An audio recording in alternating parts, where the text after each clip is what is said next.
성도 여러분 안녕하십니까? 예, 나의 하나님 이 찬양으로 우리 아버지께서 영광 받아 주셨을 것으로 믿고 감사드립니다. 가을부터 연말까지 보면은 각종 공연이 계속 이어집니다. 사람들이 즐겨 찾는 공연에는 음악회도 있고 연극도 있습니다. 그 중에는 대중적인 노래와 또 연극적인 요소를 섞어 놓은 뮤지컬이라고 하는 장르도 있죠. 세계 4대 뮤지컬을 꼽으라면 오페라와 유령, 또 캐츠, 또 미사이고 등이 있습니다. 모두 탄탄한 스토리뿐 아니라 주옥 같은 음악으로도 유명하죠. 그 중에 저는 가장 으뜸이 레미제라블이 아닌가 생각합니다.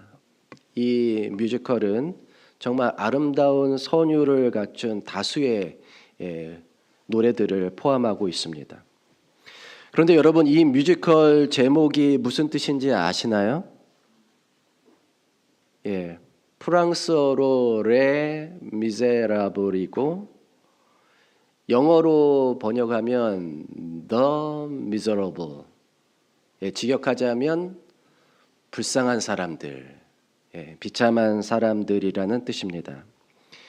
프랑스 혁명을 배경으로 다룬 작품이기 때문에 극 중에 등장하는 모든 인물이 아마 이 제목에 해당할 것이라고 생각합니다. 하지만 누구보다도 주인공인 장발장의 삶을 가장 기구하게 묘사를 하고 있습니다. 여러분은 자신의 인생을 어떻게 생각하십니까? 나도 레 미제라블입니까? 때를 잘못 타서 태어나서 긴박하게 돌아가는 이 시대의 희생자들 아닙니까? 여러분들은 자신이 불쌍하다고 생각하세요? 아니라고 생각하십니까? 아니라고 생각해요? 다행입니다. 그럼 여러분들은 어떤 사람입니까? 불쌍하지 않으면 어떤 사람이에요?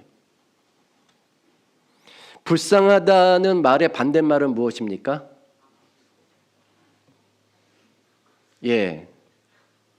행복하다의 반대말은 불행하다죠. 불쌍하다의 반대말은 아니에요. 행복하다가. 그래서 안 불쌍한 거. 불쌍하다의 반대말은 참 어려워요. 무엇인지 찾기가 어렵습니다. 불쌍하다는 것은 처지가 딱한 것을 말해요. 뭔가 잘못된 길에 빠져서 헤어나오지 못하는 상황을 암시합니다. 오늘 우리가 살펴볼 고린도전서 15장은 세상에서 가장 불쌍하게 되거나 아니면 가장 불쌍하지 않게 될 사람들에 대해서 이야기합니다. 그들은 누구일까요? 그리스도인들입니다. 그리스도인들은 세상에서 가장 불쌍한 사람이 되든지 아니면 가장 불쌍하지 않은 사람이 되든지 둘 중에 하나예요. 왜일까요? 왜냐하면 우리 신앙은 풀 베팅이기 때문에 그렇습니다. 풀 베팅이에요. 이건 무슨 뜻입니까? 다 거는 거죠. 다 거는 거예요. 요즘 직장인들이라면 의무적으로 퇴직연금에 가입을 해야 합니다. 그런데 옵션이 많아요. 예를 들면 DC형으로 가입을 하면 주식이나 펀드와 연결되어 있는 공격적인 상품에 가입을 할 수도 있고 아니면 낮은 이율의 은행에 맡길 수도 있습니다. 그것은 자신이 선택하는 거예요. 또 이 둘을 섞을 수도 있어요.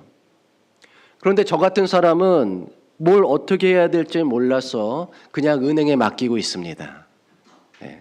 잘 아시는 분 있으면 좀 알려주세요. 그런데 여러분 신앙에는 옵션이 많지가 않아요. 이율과 리스크가 높은 상품과 이율과 리스크가 적은 상품을 적당히 섞는 그런 옵션은 신앙에 없습니다. 신앙은 뭐 아니면 도 같은 거예요. 예. 있으면 있는 거고 없으면 없는 겁니다. 만약 있다에 걸었는데 있으면 대박이고 없으면 폭망이에요. 없다에 걸었는데 있으면 폭망이고 없으면 그냥 아무것도 아니에요. 여러분, 무엇이 확률적으로 유리한 것 같습니까? 있다에 거는 게 유리한 것 같아요? 없다에 거는 게 유리한 것 같아요? 확률적으로. 예. 하나의 대박, 두 개의 폭망, 하나는 쌤쌤인데 말이죠. 예를 들어 신이 있다 없다 이 중에 뭘 선택하시겠어요? 있다. 천국이 있다 없다 어디에 걸겠습니까? 있다. 영생이 있다 없다 중에 뭘 거시겠어요?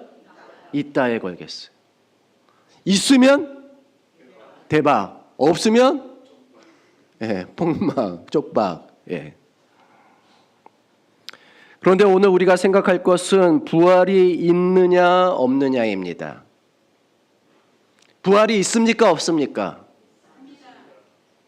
부활이란 무엇입니까? 죽었다가 다시 살아나는 것을 말하죠. 물론 죽었다가 살아나는 것에 대해서 세상에는 다양한 주장이 있습니다. 예를 들어 불교는 환생을 얘기해요. 죽었다가 다른 존재로 태어나는 거죠.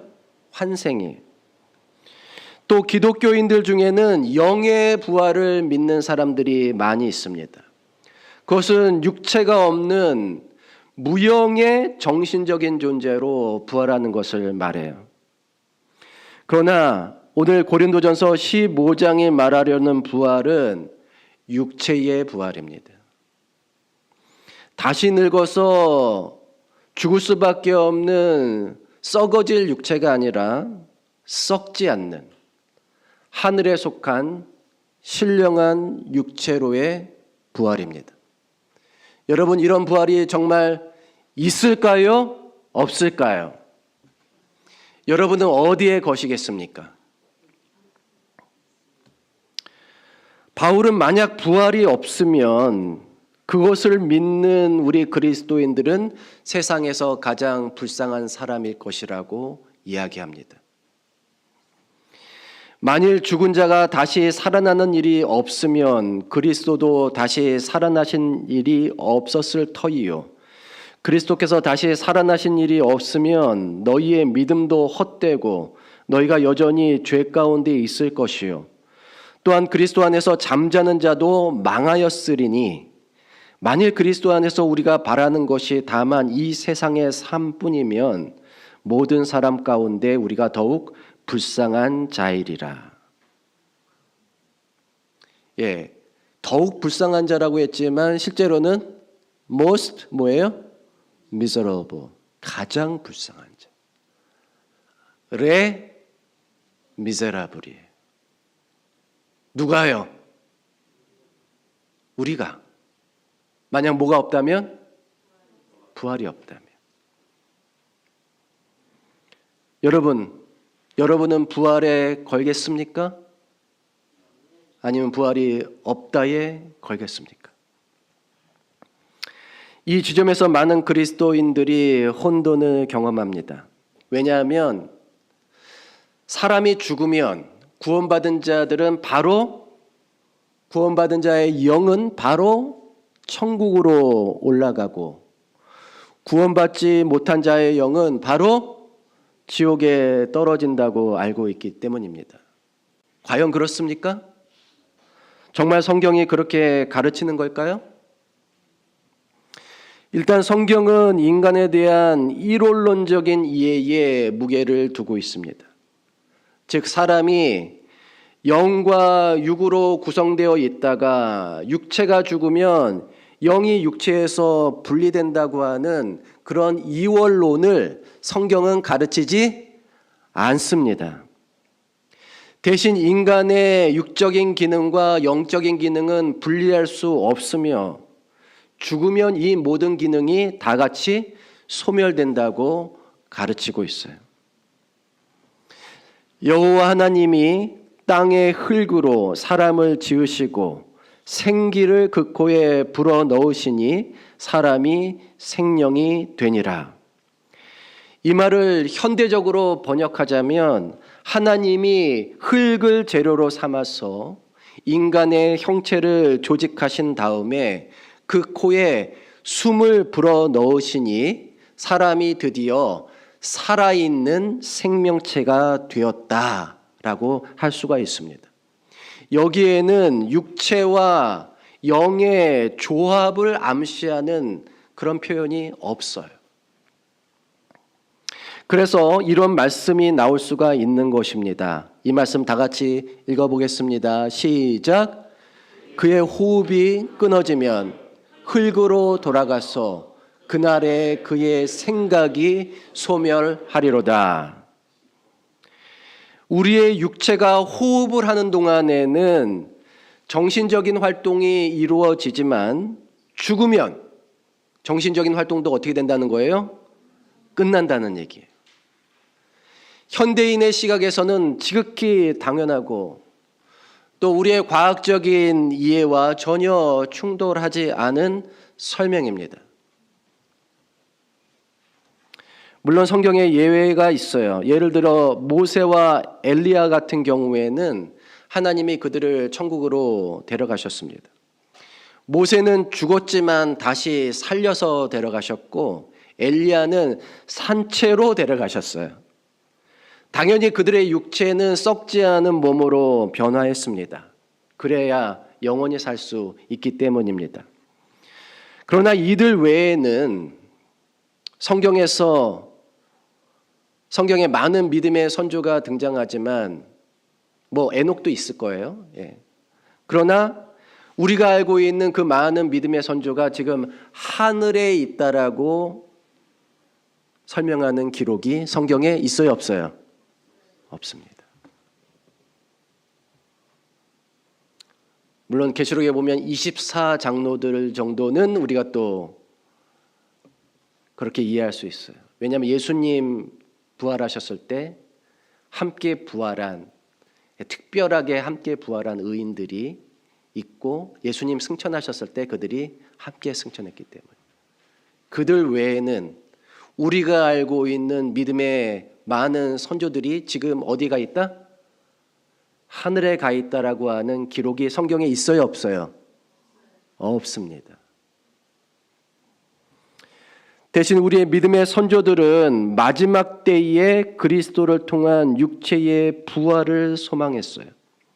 바울은 그 사실에 대해서 다음과 같이 말했습니다. 또 하나님께서 죽은 자 가운데서 그를 일으키사 다시 썩음을 당하지 않게 하실 것을 가르쳐 이르시되 내가 다윗의 거룩하고 미쁜 은사를 너희에게 주리라 하셨으며 또 다른 시편에 일렀으되 주의 거룩한 자로 썩음을 당하지 않게 하시리라 하였느니라. 다윗은 당시에 하나님의 뜻을 따라 섬기다가 잠들어 그 조상들과 함께 묻혀 썩음을 당하였으되 하나님께서 살리신 이는 썩음을 당하지 아니하였나니. 여기서 다윗의 거룩하고 미쁜 은사란 그가 가지고 있었던 부활의 소망을 가리킵니다. 또 주의 거룩한 자는 메시아 예수 그리스도를 가리켜요. 즉 다윗은 죽어서 그 육체는 썩었지만 예수님은 썩지 않을 몸으로 부활하심으로 다윗의 소망대로 우리에게 부활의 사실을 확신시켜 주셨다라고 하는 그런 말씀입니다. 사후에 영원히 천국에 혹은 지옥에 바로 간다고 믿는 사람 입장에서는 다윗이 지금 어디가 있어야 돼요? 하늘에 가 있어야 하지만 그런 사람들은, 그렇게 이해하는 사람들은 이 말씀을 참으로 이해하기 어려울 것입니다. 하지만 실제로 성경은 대중적으로 알고 있는 죽으면 바로 천국이나 지옥 간다고 하는 사상을 가르치지 않습니다. 오히려 부활은 예수님의 재림과 깊은 관계가 있습니다. 성경은 예수님이 재림하실 때 죽은 성도가 부활하여 살아있는 성도와 함께 변화를 받아서 공중으로 끌려 올라가 그곳에서 예수님을 만나고 그때로부터 영원히 주님과 함께 있을 것이라고 가르칩니다. 우리 이 말씀 다 같이 읽어보겠습니다. 시작. 주께서 호령과 천사장의 소리와 하나님의 나팔 소리로 친히 하늘로부터 강림하시리니 그리스도 안에서 죽은 자들이 먼저 일어나고 그 후에 우리 살아남은 자들도 그들과 함께 구름 속으로 끌어올려 공중에서 주를 영접하게 하시리니 그리하여 우리가 항상 주와 함께 있으리라. 아멘. 예수님도 누차 강조하셨습니다. 내 아버지의 뜻은 아들을 보고 믿는 자마다 영생을 얻는 이것이니 마지막 날에 내가 이를 다시 살리리라 하시니라. 예수님을 믿어 구원을 받고 영생을 얻으려면 반드시 마지막 때에 우리 예수께서 부활하신 것처럼 그 부활을 쫓아 우리도 불멸의 몸을 입어야 하는 것입니다. 하나님이 우리를 구원하시는 일련의 과정에는 반드시 성도의 부활이 포함되어 있어야 합니다. 그래야 우리의 구원이 완성될 수 있어요. 그러나 죽어서 바로 천국에 간다고 믿는 그리스도인들에게 부활은 불필요한 과정처럼 보여요. 재림도 전혀 필요치가 않아요. 그렇지 않습니까? 아니 이미 구원받았는데 이미 하나님 나라에 속했는데 예수님 재림하실 이유가 있어요 없어요? 없어요. 다시 부활할 필요가 있어요 없어요? 없습니다. 그것이 중요하지 않고 불필요해 보일 수 있습니다. 하지만 이러한 이해는 성경의 진리와 가르침을 제대로 배우지 못해서 빚어진 착오, 오해인 것입니다. 반면 저와 여러분은 인간이 죽으면 모든 기능이 중단되지만 예수님이 재림하실 때 죽은 의인은 부활하여서 살아있는 의인과 함께 공중에 끌어올려져서 그곳에서 예수님을 영접하고 하늘로 올라가 몇 년 동안? 1000년 동안 왕노릇 할 것이며 1000년이 끝날 무렵에 이 땅에서는 죽은 악인들이 부활하여 심판을 받고 영원한 멸망으로 들어갔어. 이 땅이 완전하게 정화되는데 그때 하늘로 올라갔던 의인들이 다시 땅으로 내려왔어. 아버지께서 새롭게 하신 새 하늘과 새 땅에서 잃어버렸던 낙원을 다시 건설하여 주님과 영원히 행복하게 살 것이라고 믿는 것 아닙니까? 그렇죠? 그런데 이 모든 것이 부활이 있느냐 없느냐에 달려 있어요. 만약 우리가 이렇게 믿고 있는데 정말 부활이 없다면 우리 믿음 전체가 헛된 것이 되고 만다는 것입니다. 그리스도께서 우리를 위해 죽으신 것도 의미가 없고 우리의 죄가 사하여지는 것도 의미가 없어요. 부활이 없고 다시 사는 것이 없는데 뭐 용서를 받고 계명과 말씀에 따라 의롭게 살아야 할 이유가 뭐가 있습니까? 하나님이 없다고 생각하는 사람들처럼 욕망을 따라 살며 순간적으로나마 쾌락과 기쁨을 얻을 수 있는 것이 그나마 차라리 억울하지 않은 삶이 될 것입니다. 어차피 죽을 운명인데 말이죠. 사람들에게 가장 후회하는 것이 무엇이냐고 물으면 하고 싶은 것을 하지 못한 것이 가장 후회가 된다고 그래요. 학교도 안 간 꼬맹이들한테 물었어요. 가장 후회되는 것이 무엇이냐? 그랬더니 어제 놀이터에서 좀 더 놀지 못한 게 후회가 된다. 하지 못했던 거. 나이가 든 사람에게 물어봤어요. 무엇이 가장 후회가 됐냐? 어렸을 때 하고 싶었던 것을 하지 못했던 것.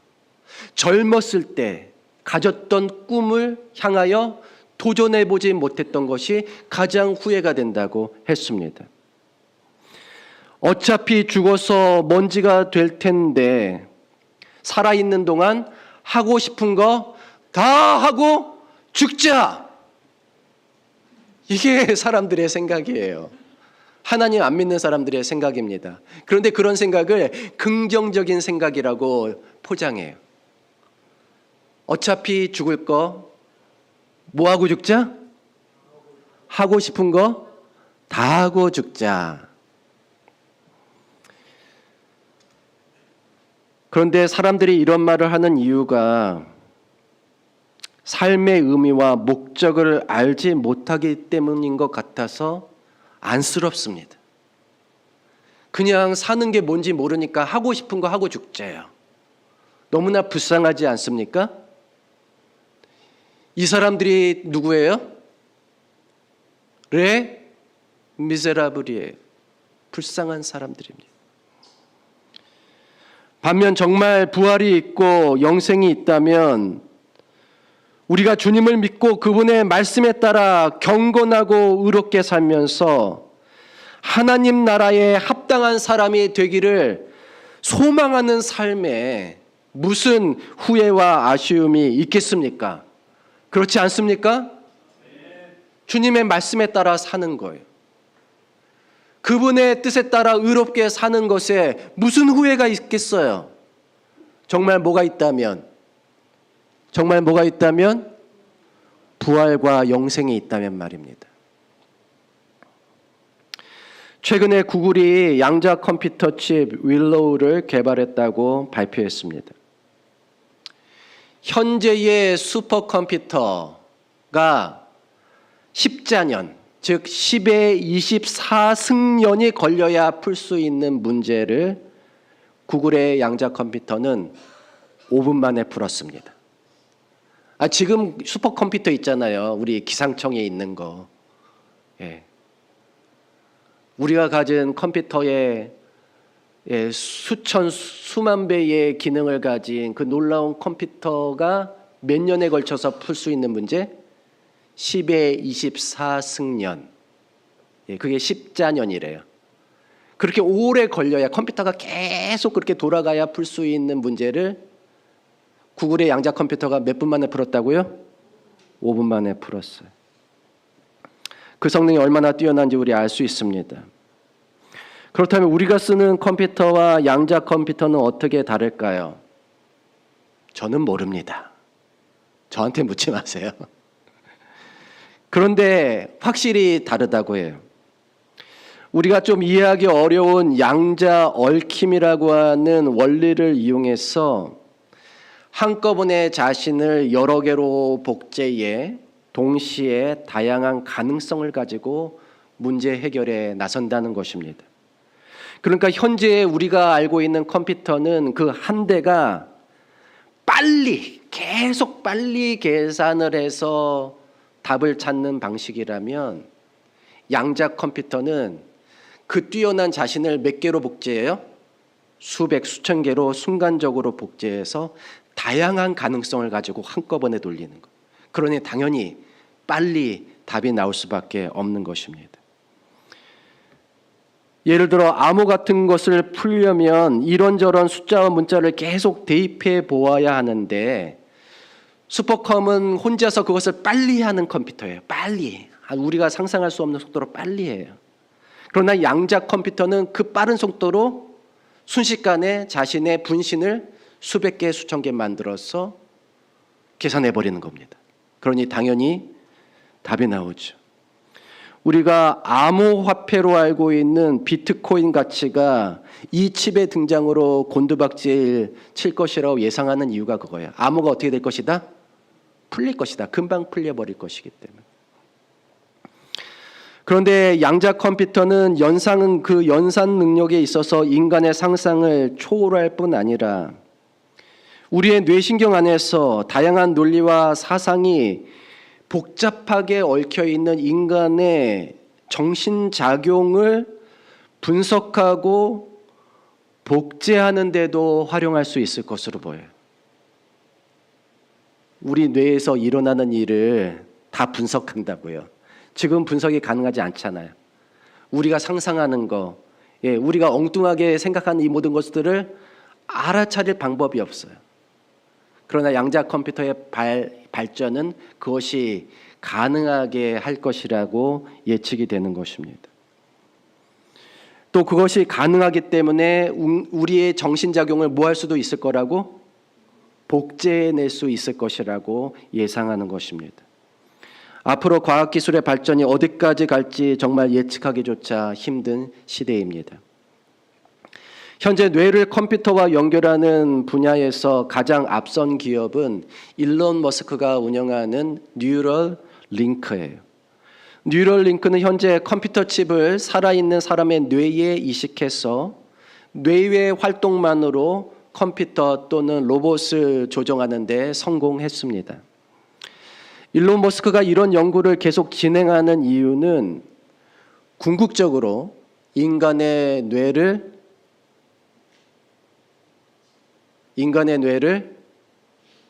컴퓨터 혹은 휴머노이드 로봇에 옮기기 위해서요. 그러니까 육체는 죽지만 사람의 생각과 의식을 컴퓨터나 휴머노이드에 업로드해서 계속 삶을 이어가기 위해 이 연구를 진행하고 있는 것입니다.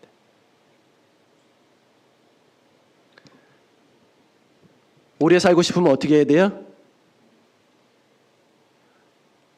오래 살고 싶으면 우리 뇌를 어디에다 집어넣으면 돼요?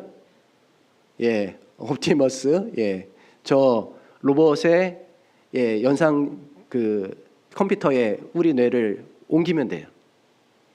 데이터를 그냥 옮겨가는 겁니다. 그런데 일론 머스크가 이런 말을 했어요.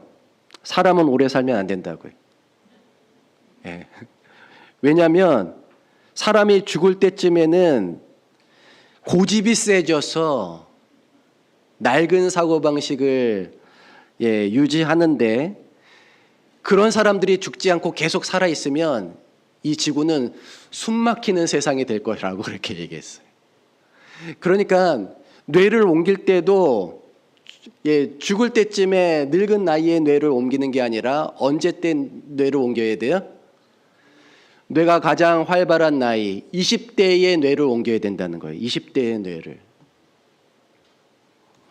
그런데 막상 죽을 쯤에 내가 20대 때 업로드해둔 나와 현재의 내가 서로 동질성을 느끼지 못한다면 로봇으로 살아가는 삶이 과연 나를 이어가는 삶일지는 정말 해결하기 어려운 숙제가 될 것이라고 말하고 있습니다.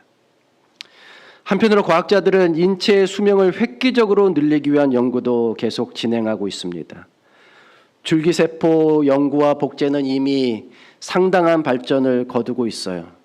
또 애초에 부모로부터 유전병이 없는 가장 건강한 유전자만을 가진 슈퍼 베이비를 낳는 방법도 이미 다 개발되어 있습니다. 그런데 과연 이런 것들을 우리 삶에 적용할 날이 올까요? 그런 날이 오면 여러분들은 어떤 선택을 하겠습니까? 오래 살 수 있고 병이 안 걸리면서 오래 살 수 있는 그런 방법들이 개발이 된다면 여러분들은 그것을 선택하겠어요? 선택하지 않겠습니까? 선택할 거예요, 말 거예요?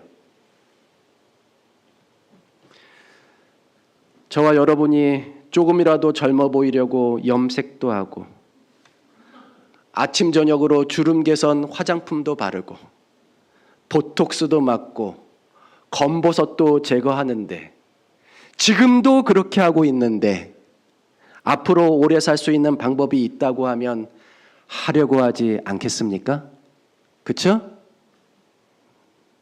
대신 뭐가 필요해요? 돈이 필요해요. 돈이 아주 많이 필요해요.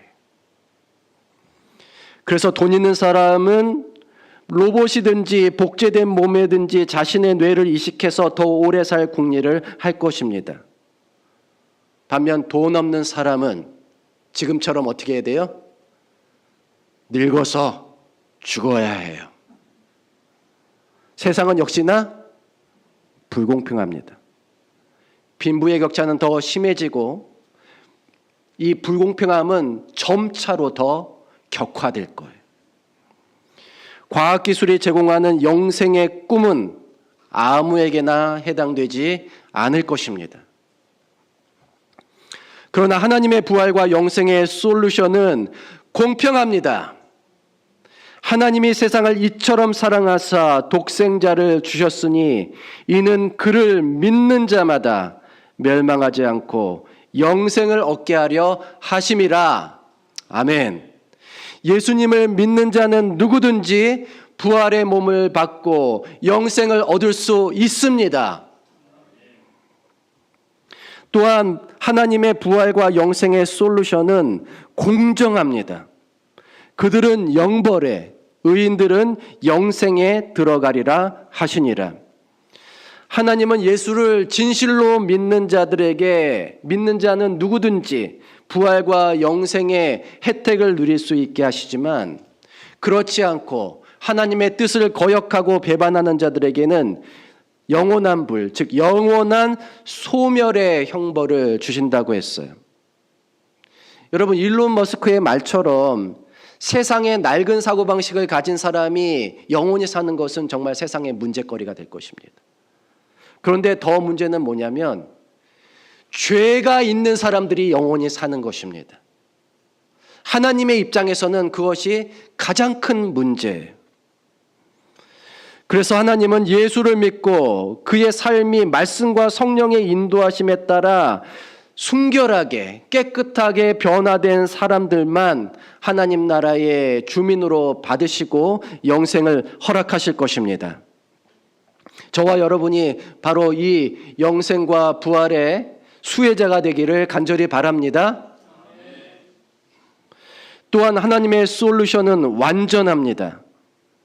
모든 눈을 그 눈에서 닦아주시니 다시는 사망이 없고 애통하는 것이나 곡하는 것이나 아픈 것이 다시 있지 아니하리니 처음 것들이 다 지나갔음이로라. 인간을 구원하기 위한 하나님의 솔루션은 단지 우리 몸을 살리고 우리의 의식을 이식하는 정도의 것이 아닙니다. 하나님의 해결책은 완전한 회복을 위한 것입니다. 그것은 인간의 유전자의 모든 약점들을 치유하고 회복하는 것이고, 인간의 의식과 사고와 성품을 하나님의 그것과 닮은 형태로 복원하는 것이며, 거기에 인간이 살아가야 할 이 지구와 생태계를, 또 인간의 모든 관계를 하나님 나라의 뜻과 가치에 일치하도록 완전하게 복구하는 것을 목표로 하고 있습니다. 바로 이러한 회복의 중심에 그리스도의 부활과 그분의 부활을 따라 다시 살아날 성도의 부활이 있는 것입니다. 오늘날 사람들은 신을 믿느니 차라리 과학을 믿겠노라고 말합니다. 그러나 저는 이렇게 말하고 싶습니다. 아무리 빠르고 무섭게 발전할지라도 과학은 하나님이 하시는 일을 흉내내고 있는 것뿐이라고요. 여러분, 과학을 신뢰해도 좋습니다. 하지만 하나님을 더 신뢰하시기를 바랍니다. 부활을 믿으시고 인간과 이 세상을 완전하게 회복하실 그분의 계획을 신뢰하는 저와 여러분이 되시기를 간절히 바라며 말씀을 마치겠습니다.